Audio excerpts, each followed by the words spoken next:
In this episode, I speak with the beautiful Sanya Minocha, holistic coach who helps humans tap into their emotions and get their needs met so that they can experience deep belonging in their relationships and business. Sanya opens the episode with the most beautiful, self love, calming, nurturing meditation. I'm so thrilled to be able to share her energy with you and share that healing. You're going to feel it just as you listen to this one. So, you might want to make sure that you are not operating any heavy machinery or driving when you listen to this one so that you can actually enjoy the full experience.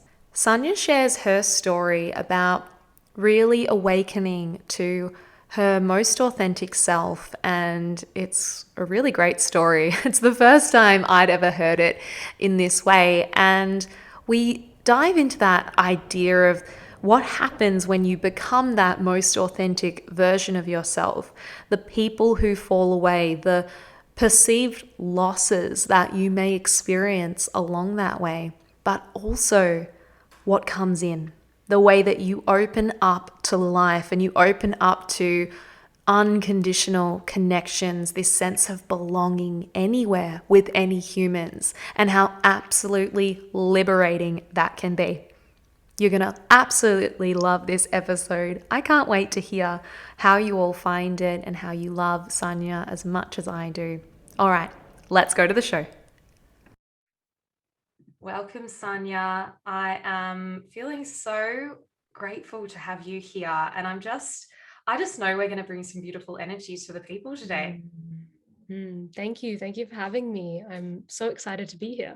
So I mentioned to you before, one of the places I thought would be just the most beautiful to start for everyone would be to share a little meditation, because I've been guided by your meditations. I love where you go. In fact, I'm gonna like feel it and be there and close my eyes, as will hopefully everyone listening in a moment when you start. But just bringing us into that space of remembering who we really are.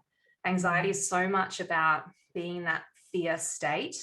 And if we can kind of come back to a place where we remember what's true, I always think that's the direction to move and come back to. And I'd love to share that with everyone. So, do you feel okay with sharing a meditation with us? Yeah, absolutely. I would love to. Beautiful. Well, I will let you take it away, Sanya. Awesome.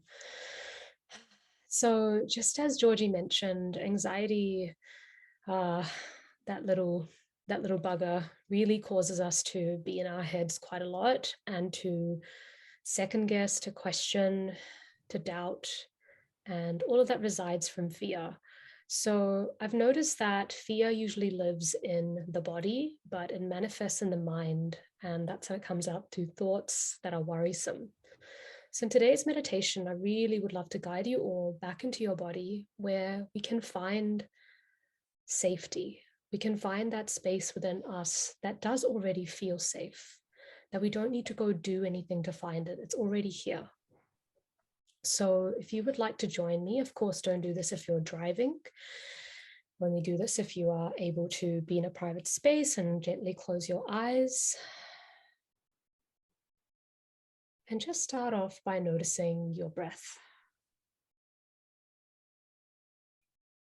Just notice how you're currently breathing. There's nothing you need to do, nowhere you need to be, except here, right now. With your eyes closed, just notice the way that your breath goes in and out. And you might be sensing that your breath is feeling a little shallow, which means that you're breathing up from your chest rather than down from your stomach and your belly. And that's okay too, because this is just about noticing. This is not about judging. So just observe. Observe your breath going in and out. And I want to invite you to breathe a little deeper. So this time you're going to take a conscious and deliberate breath.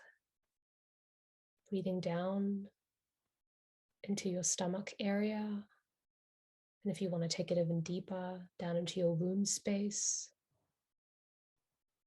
And it might feel slightly uncomfortable, unnatural at first because we're not used to breathing like this on the daily, some of us.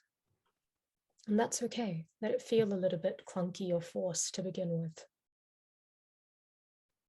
So breathing directly into the space and breathing out through your mouth in an audible sigh.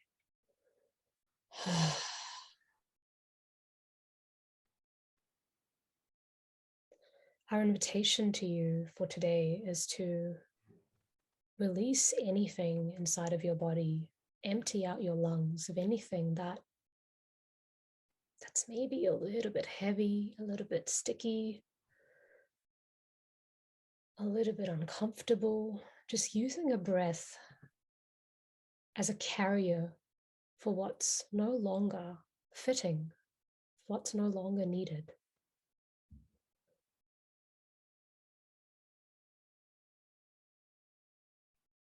And it helps while you're breathing for you to acknowledge if any thoughts arise, because I know for me, these thoughts arise quite often, especially if you're listening to this sort of in the middle of the day, you've had your coffee, you've had some stimulants, the thoughts are going to come, or especially if you're busy in the middle of a work day. So just acknowledging thoughts as they arise. If there's a thought about the past, just label it past. If there's a thought about the future, label it future, and just come back to the breath. The breath as your anchor.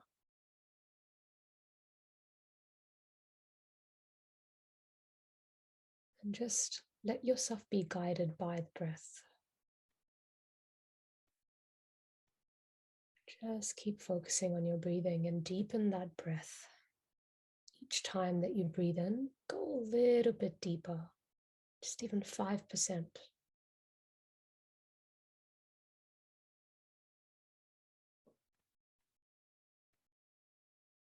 I like to visualize and feel my stomach expanding on my in-breath. Sometimes it even helps to put one hand on your stomach to really feel that belly expand. And as you exhale, feeling this exhale through the auditory sounds that come out of your mouth.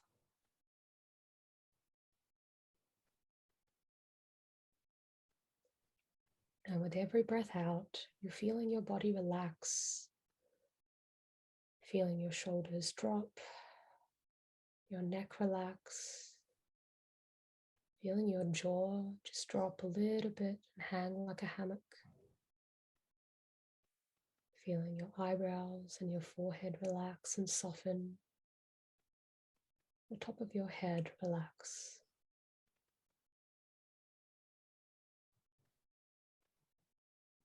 Just feeling your entire body soften. You are exactly where you need to be right now.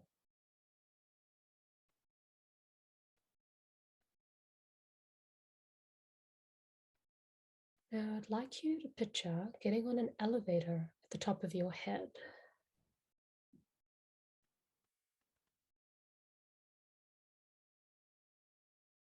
Once you're on this elevator, visualize this elevator traveling down through your head, through your neck, past your collarbone, and just stopping right in the center of your chest where your heart space resides.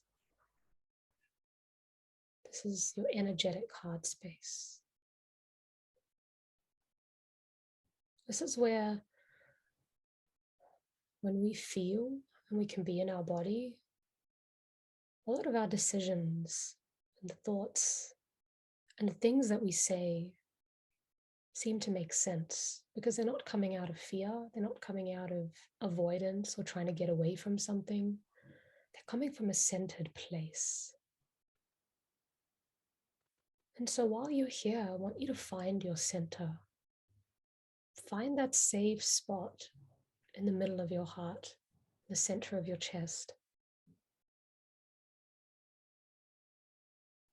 And I like to visualize a spot that I love going to, maybe even in real life, that makes me feel so safe and so wonderful. Maybe that's the beach, maybe it's a park, maybe it's your grandparents' house. It's anywhere that bring up those warm fuzzies for you, where you can just be yourself. It's a place free of worry. It's a place where you can be authentically you. And you feel most like you're in your element. And just notice how you feel over your body as you visualize this place.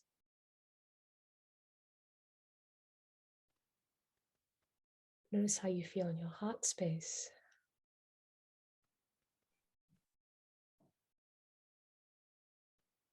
This might even be a warm blanket that you like draping upon yourself that gives you that really safe and warm feeling, that cozy feeling.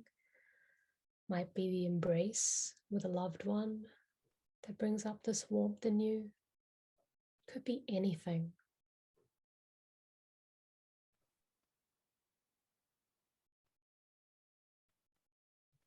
Notice how safe you feel. Notice your heart slowing down, your thoughts slowing down. Notice your body opening, softening, and recognize how that point of safety lives in you. That safe space is one you already have within you.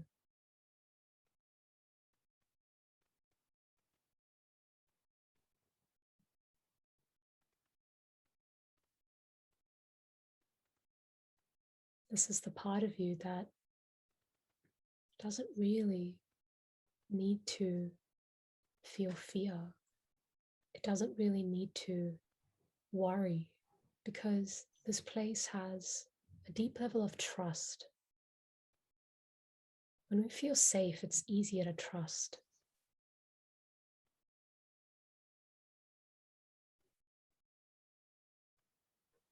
Notice how trusting you are of this safe space, of the environment that you're visualizing to be in this safe space.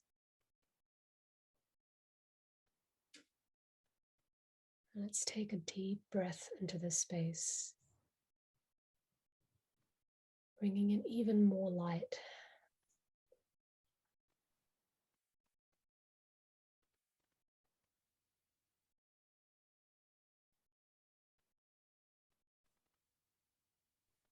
Now I want to invite you to put one hand on your heart space, or even two if that feels right.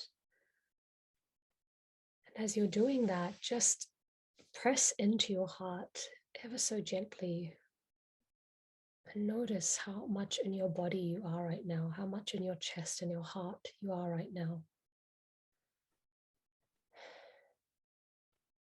How safe it is, how trusting it feels for you to be here.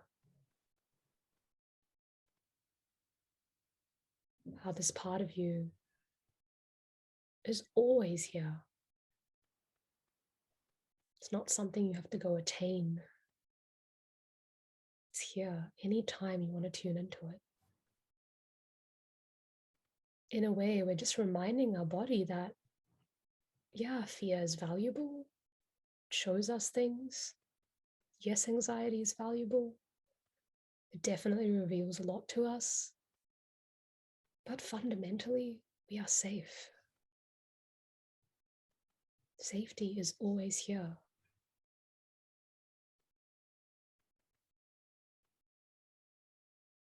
And when we can come into this space, it's a lot easier to recognize the messages and the information that our anxiety and our fear is trying to communicate to us to help us live more in alignment.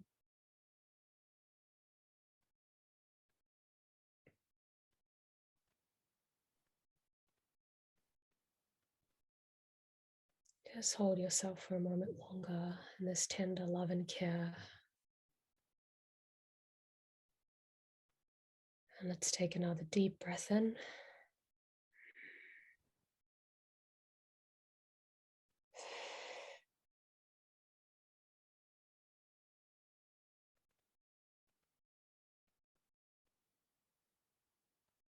And now bringing all of that warmth, all of that fuzziness, that safety, that beauty that you've witnessed in your safe haven back with you. I'm going to count us down from 5 to 1. And when we reach 1, you can gently open your eyes and join us back into the space. 5. Feeling yourself even more relaxed. 4. Noticing how light your body feels. 3. Wiggling your fingers and toes. 2. Opening up more to the sounds around you. And 1. Open your eyes. Oh, Sanya. I don't like to talk about perfect too much, because we are speaking to perfectionists here, and I am my own perfectionist, but that was so perfect. Thank you so much. And there was a moment there where I was thinking just how beautiful that is to bring this energy that we've imprinted in this recording right now with everyone that's going to listen. That's so special. Thank you so much. I have a tear. Like being in that space of safety is just so powerful and such a relief when, we have so much going on in our busy lives, in our busy worlds. Yep. And I think that was my intention. When I do these meditations, I sort of tune in obviously to you, but also knowing that your community and your audience are, mirrors and reflections of you. So kind of thinking about what they most may need to hear right now to sort of help them find that safe space back in their body. So thank you for that opportunity. It was so lovely to share. You are a true magician. Like, that is such a beautiful art form. And I know I'm going to get so many people reaching out to me about how this energy has affected them in a positive way and brought that security and safety to us. So thank you so much. You're so welcome. And I just feel like my heart's exploding now. So it's like, what a great place to take this conversation. Yes. Yes. The thing, who needs drugs when you can just tune in and find this love inside? Like, it's the same hormones, right? Serotonin, dopamine, same chemicals. So yeah, they're all buzzing around in my head right now. I know for our listeners too. So where I'd like to go now, Sanya, is just take everyone back, because everyone will be like, how is this amazing woman, got to this place in her life? And you and I obviously connected through the Radiance Temple Mastermind and that amazing work we've done together. And I've never really heard your full backstory. We've connected on a lot of things and shared moments that have gone through the last sort of 8 months or so, but I don't know where you began. And I love that we can share this now fresh with people. Yes. So tell me, take us back to what was life like before you got into this work, before you really learnt to find that kind, loving part of yourself. So, just thinking about where to start.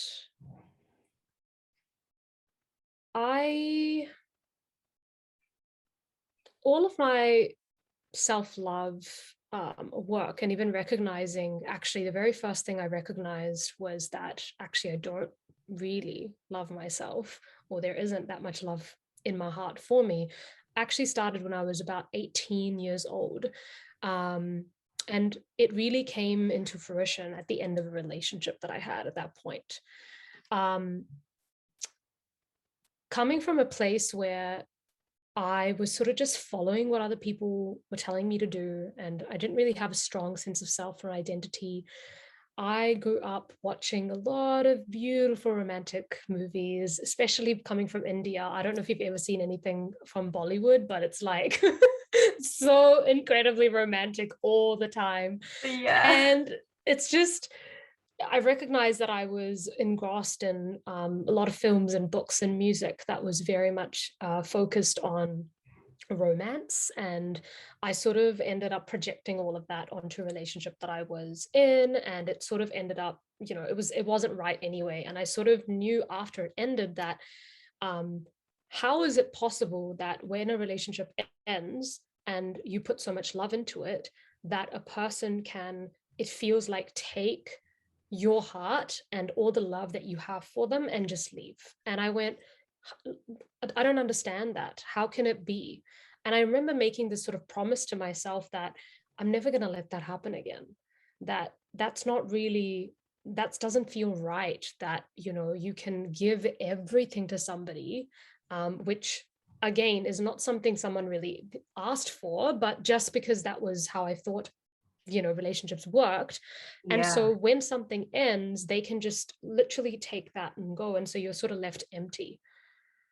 And that's where I was just completely empty. And I think that was my very first realization that um, I really need to build some self-worth and some love for myself.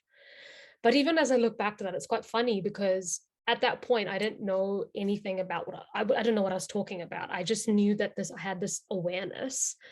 And then it wasn't till probably about 4 or 5 years later that I ended up having a big, I'm going to put it in the nicest way, but a big slap in the face, really, from the universe about my life. Yeah. And this was basically, this happened in New York, where I was traveling with a really close friend, and it was 31st December 2014, New Year's night, and I ended up having a fall. And I actually fell down the stairs and I hurt my coccyx, which is, right at the bottom of your tailbone, your Muladhara chakra, like right over there. I basically fell on it. And I fell on it repeatedly to the point where um, I just, I injured it a lot, basically. And I left New York back to New Zealand in so much pain that I just basically looked at all areas of my life and I went, I'm in so much pain. I have very low tolerance for bullshit. And so if there's anything in my life, it was almost like anything in my life that didn't feel in alignment needed to shift. It just needed to, something needed to shift, because when you are in so much physical pain, it doesn't, like, you don't care about anything. You just like, Mhm. I just want to get out of pain. And so I don't have tolerance for this. I don't have tolerance for this. And that was the first time I started to be more authentic in myself and with the people that I love, because I just didn't care. I was like, well, it felt like death. I was like, I'm going to die anyway. Like I'm dying out of pain. So what's the point? And Wow. so that's where I started to really I found my power in that. And Yeah. then I started to speak to I started to speak to like members of my family and everyone around me, and just let them know that, these are the areas that I feel really dissatisfied in my life with, and I'm actually realizing that I'm, I'm quite an unhappy person, and that I thought that I was okay, but actually I'm not okay. And so yeah, that's Isn't sort of that funny growing up. how we can tell ourselves like, oh, I'm okay, I'm pretty happy, and then we really dive into it and we can find all those areas like the inner self-talk, or the sort of people we let into our lives, or the daily irritations Mhm, that we let kind of lash out of mhm, us. So mhm. yeah, it's funny when we actually kind of look into, am I just telling myself this story that I'm happy, or what's really Yeah. here? Yeah. Yeah, exactly. Am I genuinely okay? And that actually made me realize that now I know this, is that if we don't be honest with ourselves about what we like, what we dislike, what we're happy with, what we're not happy with, then I feel like the universe will come and show it to us in some way. And not to harm us or hurt us, but because it's a mirror of us. So something will happen in our lives to just show us, hey, this is actually what your internal world looks like. So this fall showed me that this is my internal world, but because I can't see my internal world, nor do I know how to, half of it is not knowing the skill of how to navigate that, right? If you don't know how to like feel your emotions, what does that even mean? You do the things that everybody does, you go drinking and you watch TV and it's just like a numbing out thing because you don't know what you're doing. Nobody Yeah. does, Yeah. right? So continuing with that style of living, when I came back from New York, I just knew that I couldn't keep doing things the same way. And so I knew that, even before I started working at this job that I was working in advertising, I knew I didn't like it. But after I came back from the trip, I was like, I definitely can't be doing this. Like, this doesn't feel aligned. I have to stop. Um, and so within the span of 6 months, a lot of things happen. And that's really what I feel has been my major awakening, is that I sort of, woke up to so many things that have that have always been there, but I didn't really know, I wasn't aware of. And the biggest thing was realizing, number one, how powerful I am as a creator, that I do have a say in the way that my life turns out.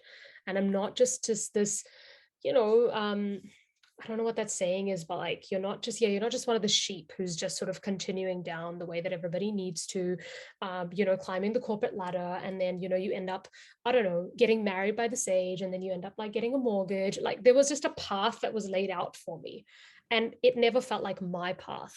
And for the first time, I was questioning that path in a really powerful way, and questioning a lot of my cultural traditions and beliefs that have come through. And, you know, that's where the bravery, like, there was no way but to be brave, because once you see it, you can't unsee it, Yes. I right? so can relate to you on that.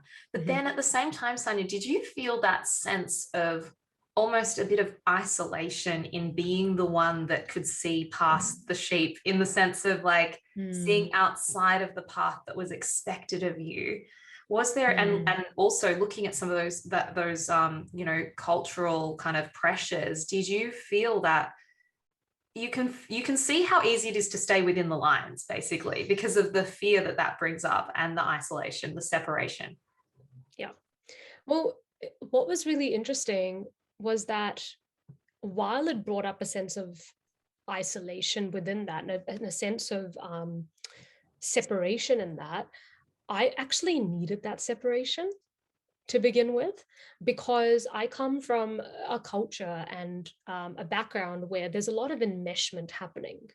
And so you're sort of part of a wolf pack.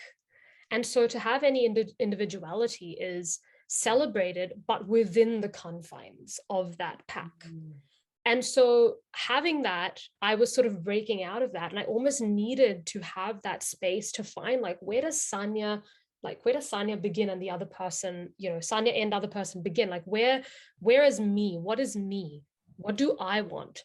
And so there was a bit of that, but I was really lucky because um I had a strong network of people at that point, that I was actually new friends that were emerging, new relationships that were emerging, because I was attracting those kinds of people in my life.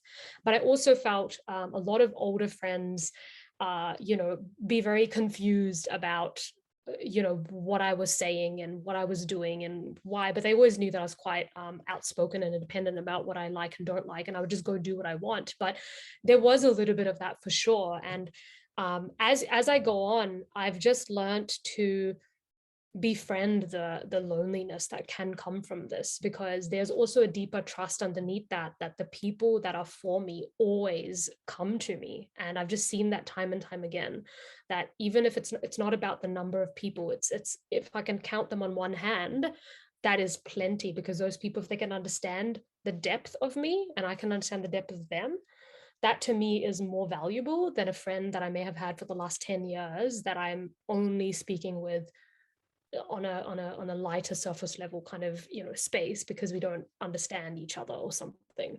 So Yeah. yeah, I found that.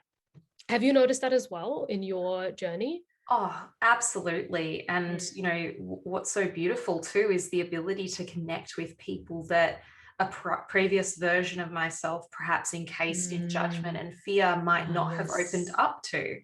Yes. And that's so beautiful, this feeling that, you know, I literally feel I can connect to any human being on this planet. It's Mm. just about whether they want to sort of also connect on that level as well. And so if someone's open, it doesn't matter what your background is, where you're from, how Yes. old you are. So true. I love connecting with people on a deep level from different age groups as well, and not saying, Mm. well, you're my parents' age, so I can't talk to you about Yes.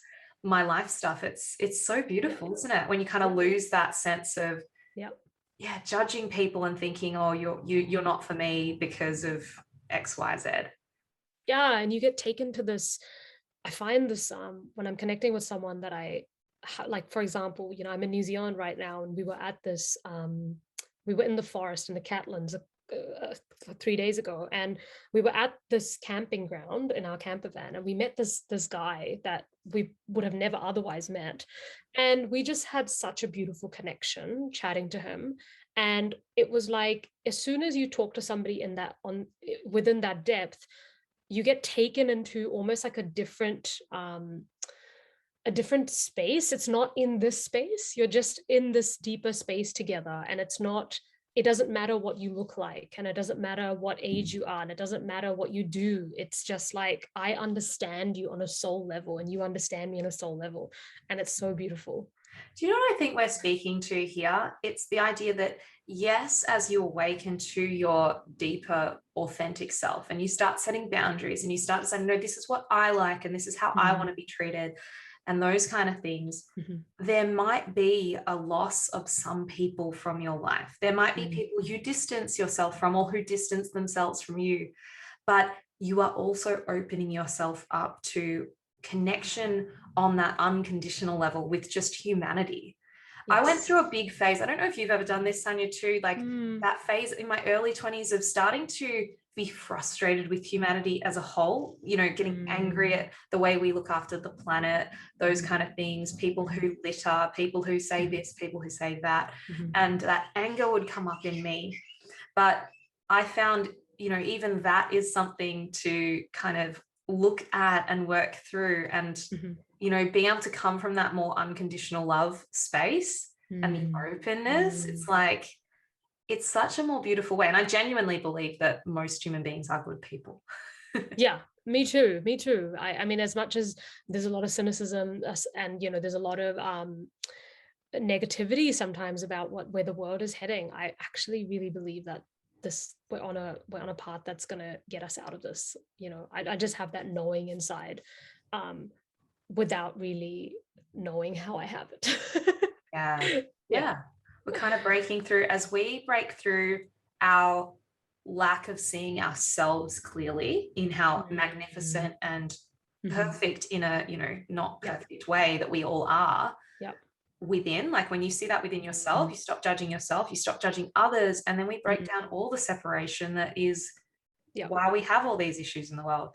Gosh, look at us just solving the world's problems. We could. Shall we run for parliament? It's Like, like they come with their problems and we're like, just sit down, let observe yourself. What's in yes, your inner world? let's just meditate and just get high off love and self-love. Anya, in the work that you do with Hmm. women and whoever you work with, you Mhm. primarily work with women, don't you? I went through a phase at the beginning where I was working with all genders, and then I sort of went into working with women until I had a few male clients approach me, and I realized that what I was resonating with was not male female, but the level of consciousness that my clients were at, which is to have some form of awareness about their emotions, and have some form of awareness and see the benefit in um, in actually embodying the feminine, which is to create space for their emotions. And I actually have males who are really into that and really see the benefit in that, and see how that is the way, that integration is the way. So that's sort of where I'm at now, which is working with all genders, but it's about where they're at in their level of consciousness. Yeah. And what would you say are some of the elements at the core of that work? What do we all need to know? What's that work that you like to take people through?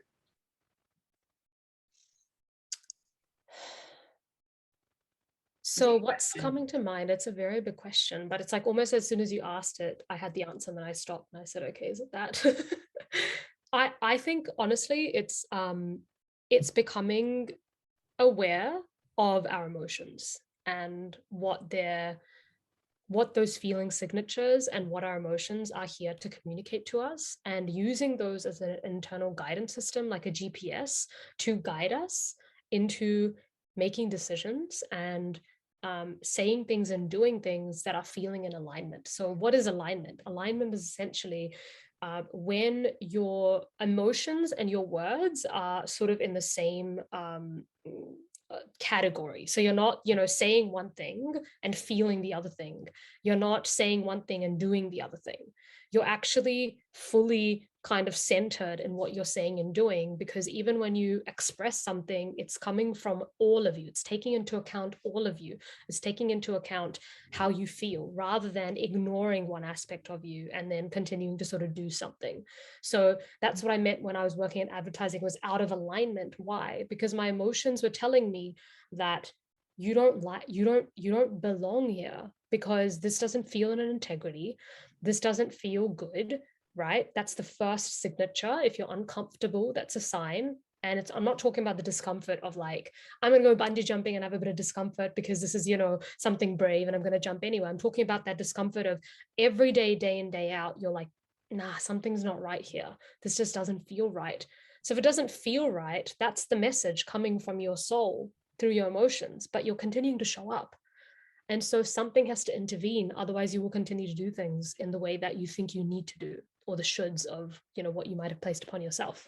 So that's what I say is like the core is like, I really, I really believe that our emotions are extremely valuable, and listening to them and um, working with them and understanding what makes us tick internally through our emotions, like literally takes us to a life where we're going to feel more fulfilled and we're going to feel more satisfied, which is I think what we're all here for. Anyway. Yeah, I hear you. And it's Yeah. just crazy how our world is so geared towards not honoring our emotions, not feeling our emotions, and just being happy all the time. Oh, that is just like, there's a particular thing that I have taught in my program that I've done last couple of years called the Sovereign Woman, where I would basically show my clients, to think of our emotions as a rainbow and a spectrum. So on one side you've got happiness and you've got excitement and you've got ecstasy. You can think of all the joyful things in the world. But on the other side of that rainbow are equally uncomfortable emotions, which is like sadness and despair and anger. And literally both are needed. Both are needed in order for us to have this human experience.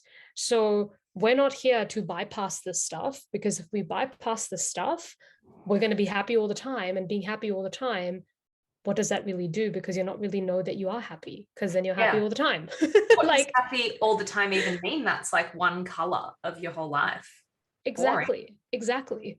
And the most exciting part, and this is something I watch in my own life as well, it's amazing, is that whenever you hit those low points in your life where you're feeling angry, and you can recognize this and you can actually be with it, and that's a core teaching in my work, is how to be and caretake those low points, those emotions that come up.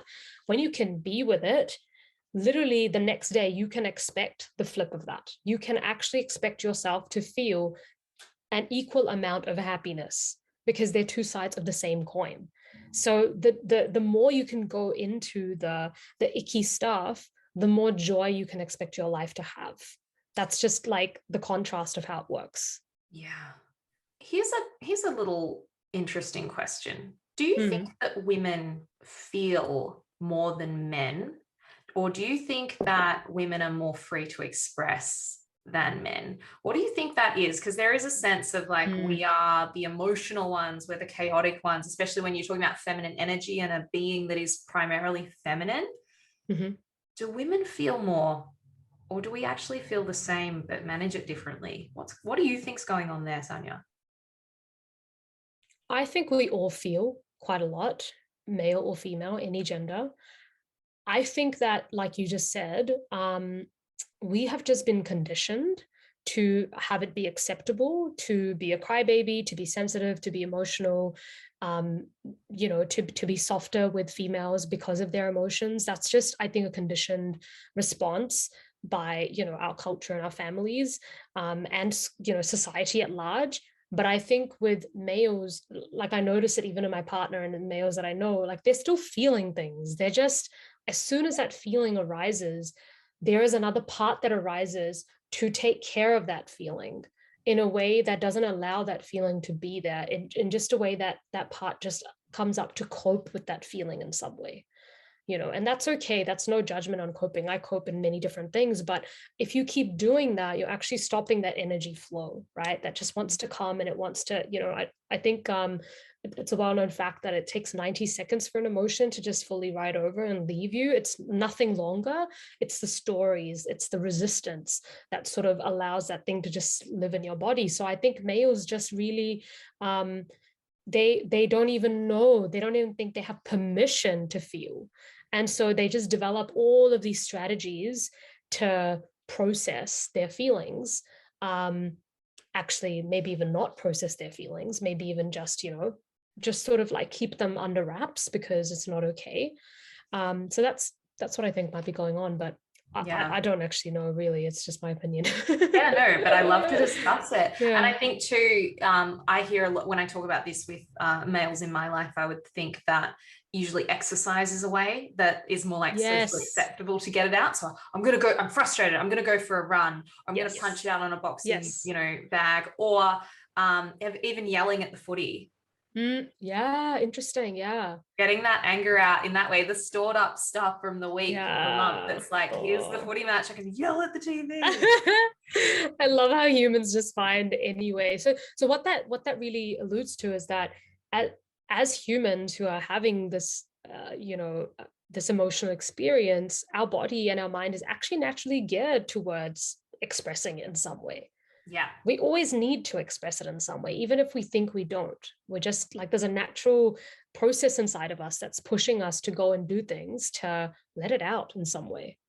Yeah, I think you're right. It's all there. It just depends what we call it and how we sort of hide it, really. Mm, You can hide mm. it easily as a man with yelling at the sport, and it just looks like, oh, I'm Yes. just a man yelling at the sport. Yes. So Yes. there's just different Yes. ways that we show it. And as women, we are more accepted as, being able Mm. to cry, being able to feel. Yep. And yet, and I remember reading an article. Do you remember that show Fleabag? Did you ever watch it on Yep. Oh, I Netflix? love that. Yeah.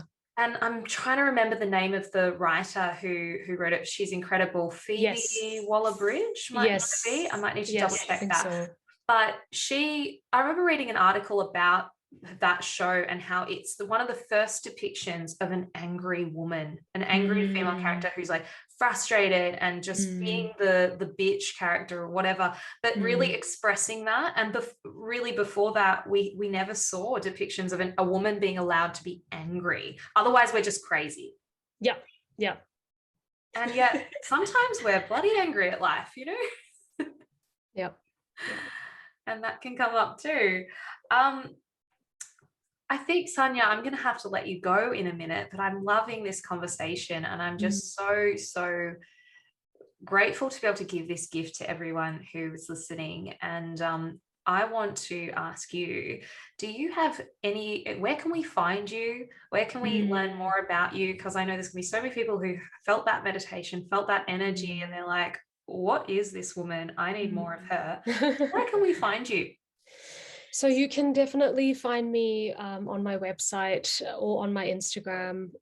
I love connecting just like you. I'm a big connector. So I just love connecting with community, and, I'm sort of in it for the long game, always with every human being that I meet and wanting to nurture relationships. So yeah, you can reach out to me on Instagram or my website. Those are the two channels that I think would be the most commonly checked by me.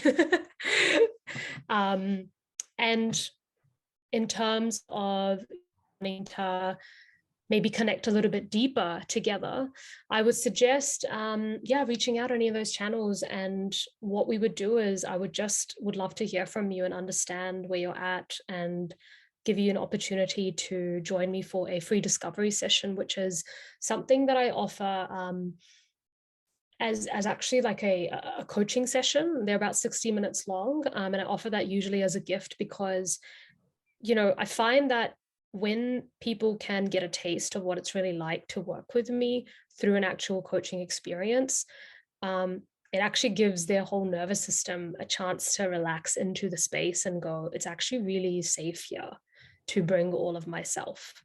And so it doesn't end up being a heady kind of call where we're just sort of like talking about the issues that they're going through and then talking about strategy and what the ins and outs are of the container, which is something I go through right at the end if they're wanting to hear more. But it's more about giving them an experience of what it's like, and for us to be working out whether this is a really suitable partnership or not, because that's what I do. I partner with my clients and I walk with them for 6 months together and sort of hold them in this really beautiful, I call it womb space, where it's really safe to bring all of them and slowly peel back the layers of those things that have been holding them back to show up fully in their lives.